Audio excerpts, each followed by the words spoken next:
Dokja Kim recounts the scene. Jung-yuk's astonishing might obliterated the encroaching demons, and his weaponless fists are a testament to his dominance. Jung-yuk's approach is deliberate, his eyes meeting Dokja as he inquires about his identity. A chill exchange ensues. Prepared yet perspiring, Dokja acknowledges Jung-yuk's insurmountable power. Consulting the character list, Dokja activates it, transforming it into a summary. An endless scroll of exclusive abilities unfurls. Before reaching the conclusion, Jung-yuk's calloused hand seizes Dokja by the throat. Amidst the grip, Dokja realizes the chilling truth. The key to survival in this ravaged realm lies with Jung-yuk, the regressor. It's he who unraveled the path, setting forth the world's tragic cascade. Meanwhile, Lee Hunsum and their companions encountered an obstructive safety ward. Unseen, Jung-yuk queried Dokja's name and met with an unconventional response. Introducing himself as Kim Dokja, Jung-yuk found the name odd. A sudden punch from Jung-yuk caught Dokja off guard, unveiling his extraordinary strength and coin mastery. Dokja retorts in kind, mentally noting Jung-yuk's dangerous potential, shaped by past regressions. Jung-yuk commands Dokja's compliance, seeking exclusive answers to his queries. Dokja recognizes the dangerous situation. Jung-yuk, now driven by unhesitating determination, poses a critical threat. A tense exchange follows, marked by Jung-yuk's punch attempt. This time, Dokja defends himself, enduring the pain while surprising Jung-yuk. Their confrontation brings Jung-yuk's wariness, prompting the system's alert.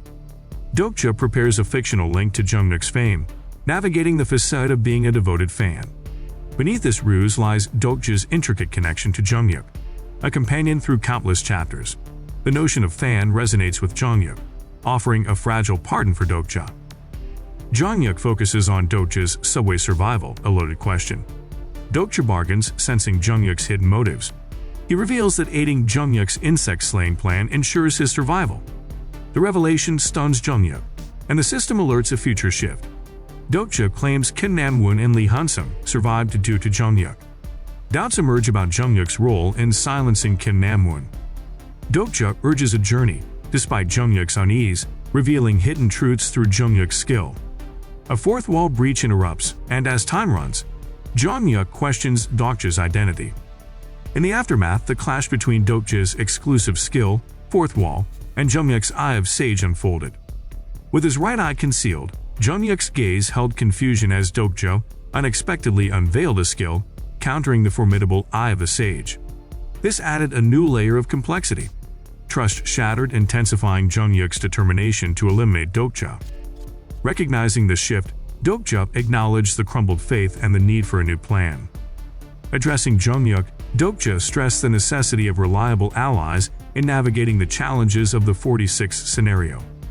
Jung-yuk probed Dokja's insights, hinting at a potential regressive identity. However, Dokja redirected, asserting that aiding Jung-yuk mattered more than his identity. As tensions escalated, Dokja claimed knowledge beyond Jung-yuk's grasp, suggesting an alternate future. To validate this, Jung-yuk activated his lie detection, confirming Dokja's words.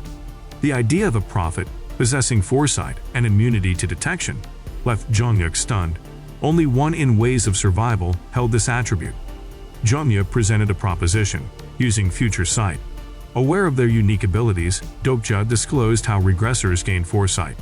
Yet changing the present alters the future they foresaw, perpetuating an unfamiliar cycle. Dokja offered companionship, leveraging his prophet role to guide Jung-yuk. Deep in thought, Jung-yuk contemplates the timer ticking at 40 seconds. Moments later, Jung-yuk decides that Dokja will be his companion. Together, they embark towards the even bridge, Jung-yuk's grip firm on Dokja's collar. With reassurances exchanged, they near the safe zone. But just before success, Jung-yuk halts, probing Dokja's abilities further. If Dokja is truly a prophet, he should foresee his own fate. Dread washes over Dokja as Jung-yuk's grip tightens, raising him above an abyss. The scent of blood mingles with the hand river's aroma. Dokja pushed to his limits, closed his eyes, and concentrated on Jung-yuk. Resolute, Dokja voices two conditions: fair treatment and mutual cooperation. Jung-yuk poses a final question. Dokja's response is a smile, his hand released, and he plummets. Jung-yuk's overjoyed smile mirrors the cascade. Trust blooms. Jung-yuk believes in Dokja's prophetic role. The collision with the Sea Commander's jaws awaits Dokja. Impact and water engulf him, and slowly, he loses consciousness.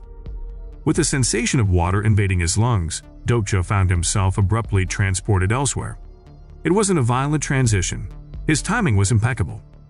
With determined resolve, Dokja contorted his body, suppressing the urge to breathe. His hands groped through the darkness until they met the solid embrace of a wall. Repeated bouts of coughing followed his struggle, leaving him gasping for air. Gradually, Dokja navigated his way, emerging within the belly of the beast intact. Mindful of his emotions, he regulated his breath and activated his smartphone's flashlight. Illumination painted the gruesome tableau before him, lifeless bodies, vehicles, and concrete fragments drifting by. The ichthyosaur's stomach, a repulsive expanse beyond Dokja's imagination, unveiled its unsettling secrets. Amidst the waves, Dokja found refuge on a floating styrofoam panel. Reflecting on Jungyuk's isolated past, Dokja recognized his challenge: to prove himself as an equal. Determined, he reviewed messages and felt hunger stir within him. The sea surged as the sea commander moved, and suddenly light pierced the darkness, revealing a Dakebi. Asserting his patience, Dokja anticipated this meeting. With conviction, he aimed not only to survive Jungyuk's test, but also to stand alongside him as an undeniable force. As the conversation between Dokja and the Dakebi ensued, coins became the topic of discussion. Dokja revealed that these coins would serve as the price for failing the scenario, a concept that intrigued the Dakebi. The Dakebi questioned why the price wasn't Dokja's life, to which he points out the subtle clue that differentiated this scenario. He had been garnering the attention of constellations, celestial entities within this world. Dokja shared his strategy. Should he fail the sub-scenario, he could survive if he paid the price in coins. The Dakebi then proposed a steep cost of 5,100 coins for Dokja's survival, sparking his anger.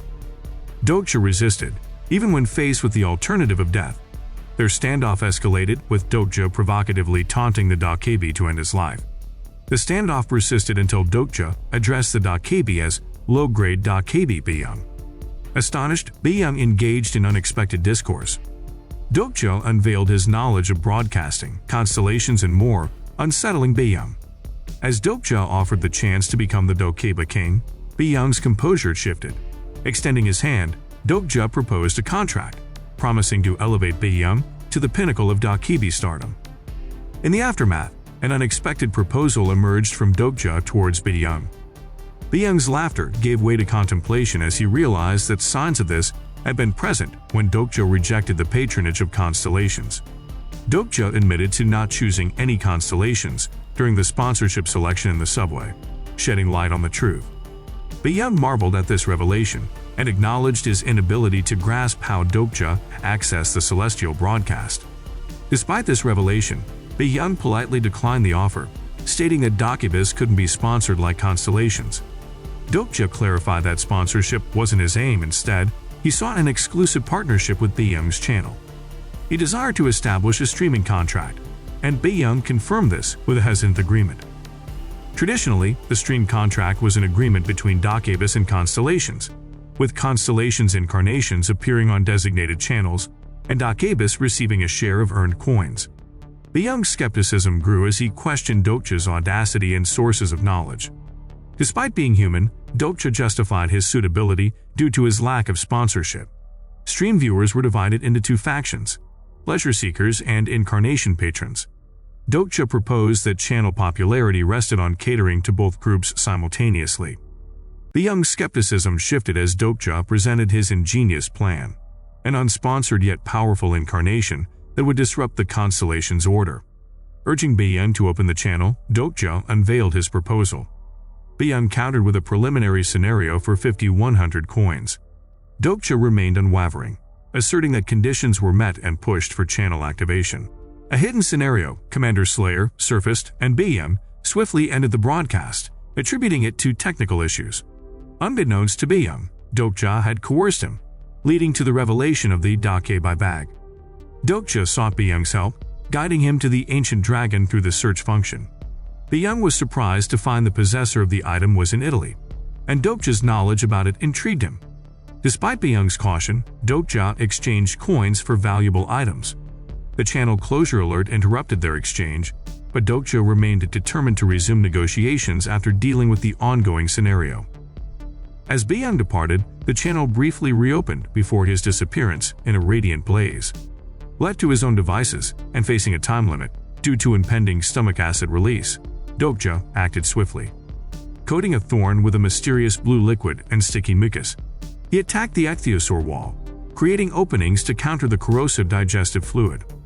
The air resonated with an agonizing scream from the ichthyosaur.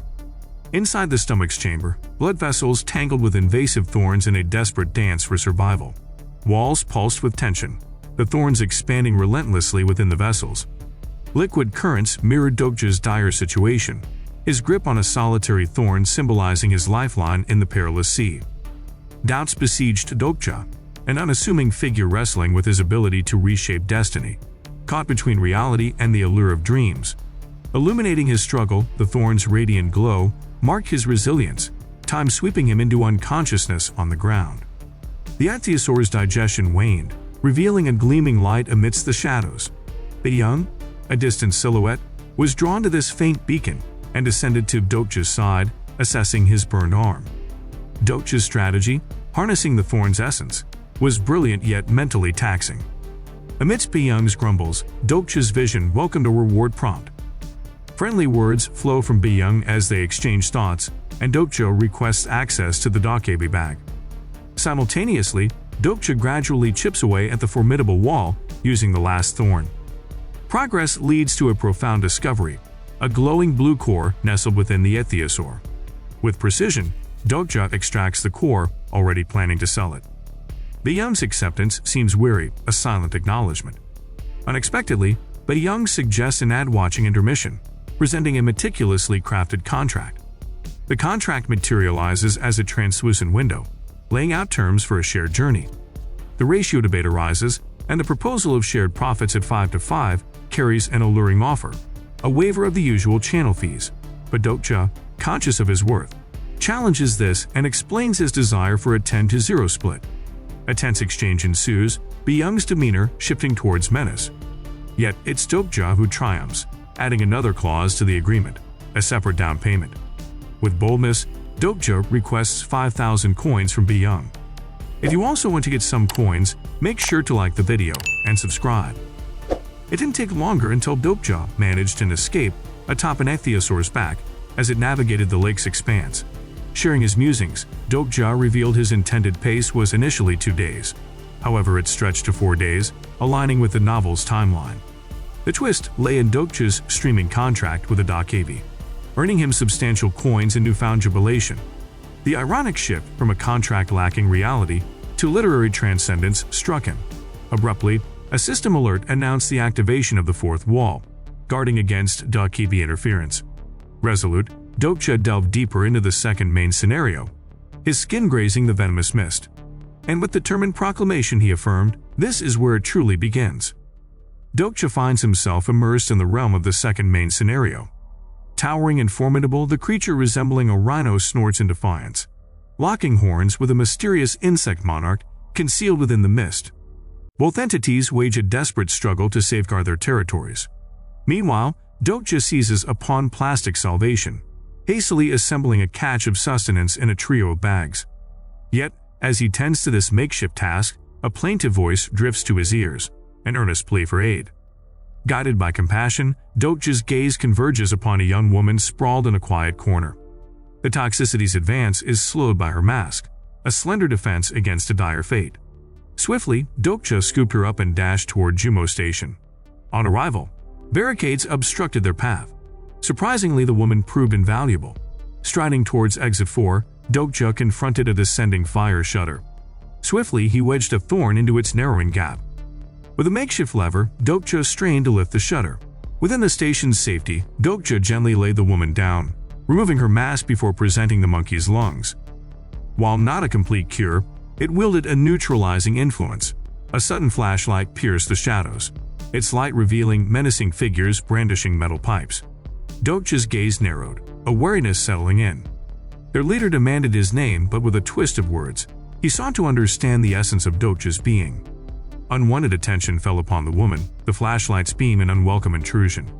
An insidious demand was made, and Dokja's resolve was tested. Surrounded by 4 men, the central figure clenched his fists. An opening exploit, Dokja landed a precise blow on an unsuspecting foe. Though their stats tilted the balance, Dokja's mettle remained unshaken. Each man was defeated one by one. Meanwhile, Cholsu met a swift defeat. In a mocking aside, Dokja derided him, the shittiest bastard of Jumo Station. A familiar aura stirred within Dokja, empathy awakening. Dokja pierced Cholsu's hand, questioning his violence. The answer lay beyond instinct, in a pre-existing disarray. They shared brokenness. A thorn-fueled strike found its mark, felling Cholsu. As he slumbered, fear tainted the men's gaze upon Dokja. Gathering the woman and the bags, Dokja braced for a reborn existence, a necessity in this world. Beneath the dim expanse of Jumo Station, a moment of stillness gripped the men of the Chuldu group. Dokja and his companion sought refuge in a pocket of light under the platform. Assistants rushed towards Bang Chulsu's group, joining the ranks. Familiar faces surged towards Dokja. Yusanka beamed at him, and Li Diliang clung to Dokja's leg. Li Hunsung apologized for leaving Dokja behind, now mingling remorse with gratitude to Jungyuk for ensuring Dokja's survival. Dokja's query about Jungyuk's whereabouts unveiled his abrupt departure from Jumo Station. With conviction, Dokja unveiled his theory. Jungyuk's sudden departure suggested a relentless pursuit of his monstrous purpose, shaped by 3 regressions. Yusanka's voice faltered, hijacked by an intruding gang of men. Armed with hammers and pipes, 3 or 4 encircled Dokja. Among them, a figure emerged with memories of abandonment resurfacing. Han Myung-oh, who had left Dokja stranded on Even Bridge days ago. Interrupting, a newcomer identified as Chien Inho, demanded Dokja's name. As introductions ensued, Dokja discerned Inho's leadership role and his likely motive for seeking retribution. Informed by the community, Inho praised Dokja for confronting monsters and safeguarding his group. Dokja's bewilderment grew as Inho proclaimed him their provider of sustenance, with expectant gazes fixed upon the provisions he had brought. Later, Li Hunsung imparts crucial information to Dokja. Revealing that 86 souls now inhabit Jumo Station, Li Hunsung shares that only those in proximity to the station survived the initial scenarios, thus becoming survivors of the first trial. Dokja's words branded all present as perpetrators who sacrificed lives for self-preservation. Jumo Station was divided between mainstream and marginalized groups. Dokja privately pondered the inevitable dichotomy when murderers congregated. Observing the mainstream faction incite masses showcase their control. Food distribution was under their jurisdiction, but supplies dwindled. Dokja sought clarification about Hee-won and learned she was the woman he had rescued. To motivate Hansung, Dokja affirmed his belief in him. In the midst of this, Chien Inho approached Dokja for a private conversation, a contented grin adorning his face. Meanwhile, Sangha and others remained seated. Inho invited Dokja to a prominent role within their group, with Dokja leading them. Dokja questioned the implications of refusal, prompting Chien Inho's intrigued response. Dokja examined the offer deeply and observed the marginalized group's plight: disheveled faces, tearful children, weary elders. Later, Dokja and Hansung exchanged thoughts on the proposal. The marginalized faction directed anger at Dokja, realizing Chien Inho's smug expression. Chien Inho presented Dokja with a choice: share wealth and become a hero, or hoard it and become a villain. The marginalized group's anger reverberates as Chien Inho intervenes to clarify a misunderstanding. He reveals Dokja's collaboration with them, overseeing fair food distribution. Dokja breaks his silence, pledging food but not for free. He asserts his distrust and non-volunteer status, demanding payment in coins. Eventually, only those connected to Dokja return from the marginalized group. Jung Hee-won dismisses Li Hunsung's concerns and thanks Dokja for his sacrifice. She urges her companions to toughen up, revealing the value of the hard-won food. Apologies and coins follow, with Li Giliang even repaying Dokja for morning kindness. Jung Hee-won scorns the selfish mainstream group, who treat people like expendable livestock. Li Hunsung agrees, acknowledging Dokja's meaningful stance. However, he questions the survival odds if prices remain high. Dokja's response: let's wait a little while longer. As night descends, Li Giliang and Usanga fall asleep, with Jung Hee-won on the edge abreast. Li Hunsung offers to stand guard, but Dokja remains vigilant. Dokja's gesture redirects Li Hunsung's attention to lurking shadows. The next morning, disbelief gripped Jung Hee-won at the sight of convenience store bags. At lunch, Chien Inho addressed the mainstream group. His speech limited rations to 1 biscuit per person. Outrage brewed, but Chien Inho maintained composure, even amidst violent outbursts. Dokja revealed that most of his food had come from the mainstream group, paid adequately. Chien Inho's chilling confidence evoked fear, yet he proposed trading food for personal worth. All eyes converged on Dokja, laden with resentment. Amid the turmoil, Jung Hyewon seethed while Dokja's reaction hinted at reluctant admiration. Yusanga's sudden shift in attention led to a bright smile, while Jung Hyewon's astonishment left her speechless. Dokja's playful gesture, a biscuit offered to Lee Gilliam, added an unexpected touch, all the while he inquired about the remaining supplies from the previous day. Meanwhile, negotiations and hushed discussions brewed among the people gathered before the podium. Later, Dokja's sweeping gaze landed on Jung Hyewon amidst the surroundings. Their exchange revealed her focus on the injured Chuldu member, her assailant from the prior day. Her determination to end him was resolute. Spotting young women infiltrating, her fury ignited, and she leaped up to intercept. Dokja disclosed her rare attribute, crouching figure, and its evolution potential. He argued against immediate intervention. Jung Hyewon, clueless but shaken, hesitated. Meanwhile, Dokja turned to his phone, and then a rift revealed the Dokkaebi, spreading panic. It manipulated food, spoke briefly, and vanished. Confusion reigned, even Chien Inho. Amidst the surge of messages, Dokja found amusement in the unfolding chaos. Concurrently, Chien Inho took charge of restoring order effortlessly, met with no citizen opposition. Volunteers emerged to spike scarce food, recognizing urgency. Dwindling provisions didn't shake Chien Inho's determined demeanor. Facing uncertainty, Dokja pondered certainty amid doubt. Impending food penalty awareness remained unclear, while an unexpected survival penalty added new hurdles. Lee Hansung's anxiety grew. He questioned Dokja about the reconnaissance group. Dokja's response highlighted the lethal peril above due to toxic fog.